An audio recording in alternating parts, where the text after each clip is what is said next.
Welcome to the ARM School program. This video is taken from our teacher training program on edX.org called Teaching with Physical Computing.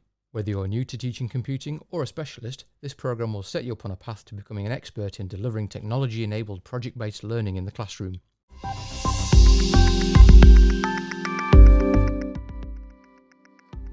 In this module, we will look at reducing the complexities of planning a project-based learning, or PBL, project to enable all learners to succeed. We will look at how we ensure all learners start from the right place and have the technical and softer skills they need to move forwards. Traditionally, students are prepared for the rigid, test-based educational system that is dominant in many countries. But PBL and computing more broadly need people who excel at questioning whether instructions are worth following, at seeing what's missing, and asking why and what if. The first step in ensuring you do not set students up to fail is to redefine failure. Failure is not when something doesn't work. Failure in PBL is when the required end products are not produced. Softer failures could include not meeting deadlines, not working as a team, or not learning from the process. These are the failures we need to help learners avoid. A line-following robot that gets lost. That's just developmental. Elon Musk said, "Failure is an option here. If things are not failing, you are not innovating. Fail early, fail often, learn from the failures."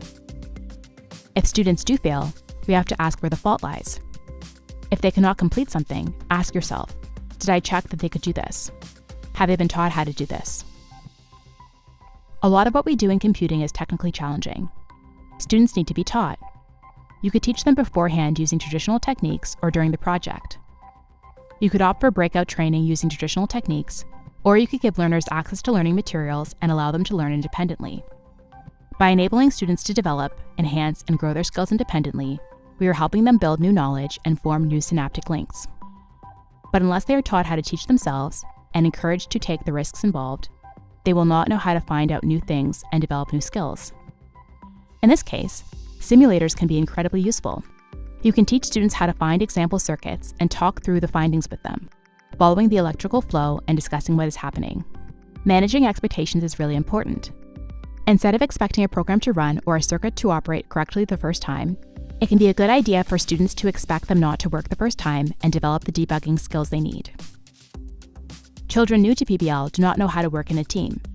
They will need to be taught how to lead, how to follow, and how to collaborate. Energy Institute High School in Houston, Texas, is a successful school that bases its teaching on PBL. It assumes that the whole of grade 9, year 10, is needed to develop the skills necessary for students to be independent project-based learners. The outcomes of a PBL project are often more than a robot, program, or physical computing device. The desired outcome often includes a presentation, a report, a model, or some combination of these. This, like everything else, will need teaching. Scaffolding is an incredibly powerful tool. If you want learners to include something, tell them. Presenting effectively does not come naturally. Give feedback, then do it again and again until it becomes natural. It's important to remember what is being assessed, whether it is the presentation or the outcomes. Ensure the learners know this and understand why they are producing any deliverables that are not assessed. Students tend to dream big, but this can make them bite off more than they can chew. This is as likely in programming as it is in robotics. Providing learners with specific, well-considered success criteria is an essential part of managing expectations, keeping complexity within reasonable bounds. Think about whether they have the skills or can learn the skills in the given time. Think about whether they have the skills to support them. If they do go ahead with something that may be too much, set interim deadlines. Even if they don't reach the final goal, will they have enough to be awarded grades? It is important that learners know what resources are available: human, physical, and academic. Success criteria provide an essential endpoint to aim for. Setting SMART targets is always a good idea. These are targets that are specific, measurable, attainable, realistic, and time-bound. If the only success criteria are at the end, learners can feel lost along the way. Set interim criteria as well. Consider whether you could also include failure criteria. These can enable learners to ensure that they hit the minimum expectations. If they know they are not going to fail, then they know they can succeed.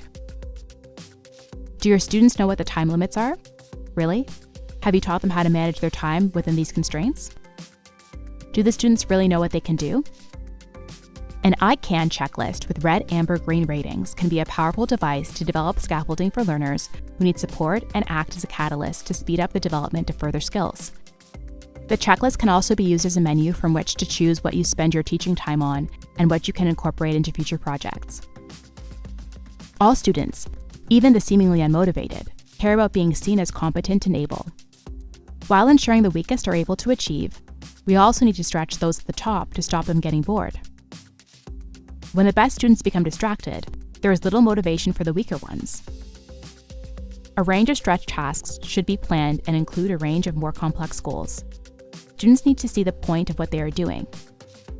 If they think something is pointless, they will never give their best. To learn more, head over to edX.org and search for project-based learning and enroll for free.